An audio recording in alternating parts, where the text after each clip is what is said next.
দর্শক, সোহরাওয়ার্দী উদ্যানে চলছে পুলিশের অভিযান। আপনাদের সরাসরি দেখানোর চেষ্টা করছি। সোহরাওয়ার্দী উদ্যানে একদিকে চলছে পুলিশের অভিযান, অন্যদিকে এবং যারা এই সোহরাওয়ার্দী উদ্যানে দখল করেছিল তারা কিন্তু তাদের আসবাবপত্র নিয়ে তারা কিন্তু বের হচ্ছে।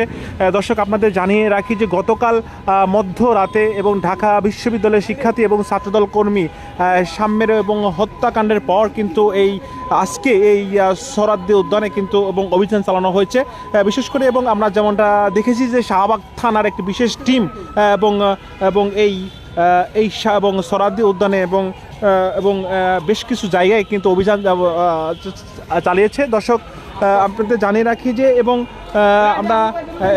আমরা যেমনটা দেখানোর চেষ্টা করছি যে শাহবাগ অর্থাৎ শাহবাগ থানার বিশেষ টিম অভিযান করার পর অর্থাৎ এই সোহরাওয়ার্দী উদ্যানে এবং প্রতিদিনের ন্যায় যে অসামাজিক কার্যকলাপ এবং বিভিন্ন গান বাজনা সহ এবং হয়ে থাকে, কিন্তু আজ কিন্তু তারা কিন্তু এই অভিযানের পর এবং তারা কিন্তু সোহরাওয়ার্দী উদ্যান থেকে তারা ঠিক এই এবং রাজ্য ভাস্কর্য পাদদেশের যে গেট রয়েছে ঠিক সেই গেট দিয়ে তারা কিন্তু বের হয়ে যাচ্ছে। বিশেষ করে আমরা যদি বলে রাখি যে এই গতকাল ঢাকা বিশ্ববিদ্যালয়ের শিক্ষার্থী এবং ছাত্র দলের এবং নিবেদিত কর্মী অর্থাৎ সাম্যের হত্যাকাণ্ডের পর কিন্তু এই শাহবাগ থানা নড়েচড়ে বসেছে। আর এর জন্যই কিন্তু মূলত আজকে এবং এই সোহরাওয়ার্দী উদ্যানে কিন্তু বিশেষ অভিযান এবং বিশেষ।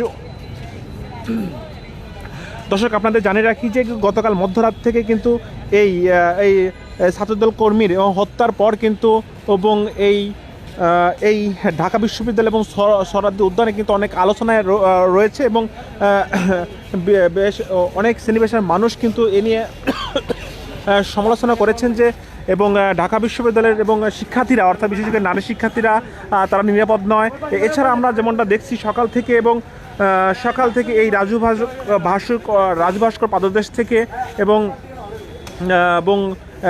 ছাত্রদল কর্মী এবং হত্যার পর তারা কিন্তু এবং বিক্ষোভ মিছিল শেষে তারা কিন্তু এবং ব্রিফিং করেছেন। তো সেখানে যেমনটা বলেছেন যে ঢাকা বিশ্ববিদ্যালয়ের ভিসি তারা পদত্যাগ চেয়েছেন এবং তারা ঢাকা বিশ্ববিদ্যালয়ের শিক্ষার্থী নিরাপদ নয় এই কথা তারা কিন্তু বলেছেন। দর্শক, ঠিক তারই ধারাবাহিকতায় কিন্তু আজকে কিন্তু এই সোহরাওয়ার্দী উদ্যানে অর্থাৎ ঢাকা মহানগরের যে গুরুত্বপূর্ণ উদ্যান সোহরাওয়ার্দী উদ্যানে কিন্তু এই অভিযান চালনা করা হয়েছে।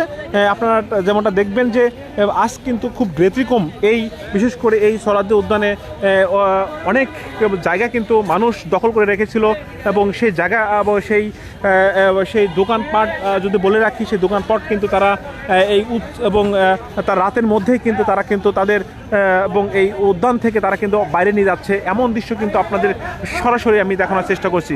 দর্শক, জনবাণী লাইভ থেকে আমি মাসুদ রানা আপনাদের ঠিক সোহরাওয়ার্দী উদ্যান থেকে আমি আপনাদের দেখানোর চেষ্টা করছি। আসলে আপনি এগুলো নিচ্ছেন কেন, এগুলো একটু বলবেন? এগুলি আসলে এখানে ওই যে হামলা চলতেছে এই জন্য আমরা গাড়িগুলো সব কিছু বাইক করে লেগেছি, কেন অনুমতি সবগুলো বাইক করে লেগেছে এই জন্য আমরা সবগুলো বাইক করে লেগেছি, কারণ কালকে ভিতরে সব ভাঙচুর করবো এই জন্য। আসলে সোহরাওয়ার্দী কি আবার রাত আসলে কি কি দৃশ্যপট থাকে একটু বলবেন? না আসলে এমন আমরা কিছু জানি না, আমরা তো দোকানদার, আমরা এমন কিছু জানি না, আমরা অনুমতি দিতে সব কিছু বাইক এই জন্য আমরা বাইক করে লেগেছি। এতদিন কেন বলা নাই আপনাদের এগুলো সব? কালকে বিকালবেলাতে বাইকের পরিস্থিতি আমরা সব কিছু বাইক করে লেগেছি এই জন্য আমরা বাইক করে লেগেছি। কাল বিকাল না রাতের? না বিকাল বেলে মাইকিং করছে আমার জন্য যে সব যত দোকান ফাট আছে সব সরালেবেন না, আমরা ভাঙচুর করবো এই জন্য আমরা আজকে দেখি আমাদের ভাঙচুর করে এই জন্য আমরা সব বাইরে বেলে আসতেছি। না ভাঙচুর তো হয়েছে, আমরা তো কিছু ভাঙচুর হয়েছে অনেক না। আচ্ছা, এই সোহরাওয়ার্দী উদ্যান সম্পর্কে আপনি কতটুকু জানেন বলেন?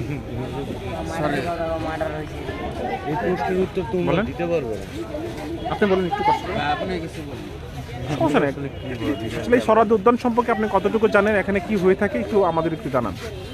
সোহরাওয়ার্দী উদ্যান হচ্ছে ঢাকা বিশ্ববিদ্যালয়ের অধীনে অন্তর্ভুক্ত একটা উদ্যান, যেটা ঐতিহাসিক রেস্কিউ ময়দান।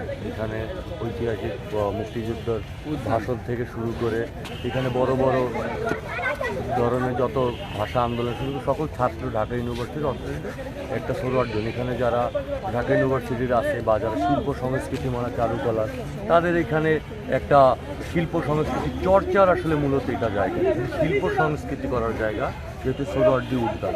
এখানে মূলত আসলে দিনে দিনে দেখা যাচ্ছে এই আন্দোলনের পরে 24 জেলা বৈষম্যের আন্দোলনের পরে এই জিনিসটা আসলে শিল্প সংস্কৃতির জায়গায় গিয়ে আর থাকেনি। এই জায়গাটা পুরো আসলে নেশা 5 আগস্টের পর হ্যাঁ 5ই আগস্টের আন্দোলনের পরে এটা যে যেভাবে পারছে ছিন্নমূল যেসব মানুষজন আছে বা যারা আসলে অরাজকতা তৈরি করে এরকম কিছু ছিন্নমূল মানুষ এখানে এসে বসত বাড়ি নানা কিছু তৈরি করার পরে এখানে নানা ধরনের বিচ্ছিন্ন ঘটনা শুরু হয়, ছিনতাই, চুরি, মারামারি, হত্যা, রাজধানী সব কিছু। এটার যে শিল্প সংস্কৃতি যেটা সোহরাওয়ার্দী উদ্যান, হ্যাঁ সেই ঐতিহাসিক 7 মার্চের ভাষণের যে জায়গাটা, হ্যাঁ বাঙালির আসলে যে ঢাকা ইউনিভার্সিটির বাঙালিদের যারা আসলে শিল্প মনা বা সুশীল মানুষদের যেই ব্যক্তির জায়গা, সেই জায়গাটা আসলে এখন আর নেই।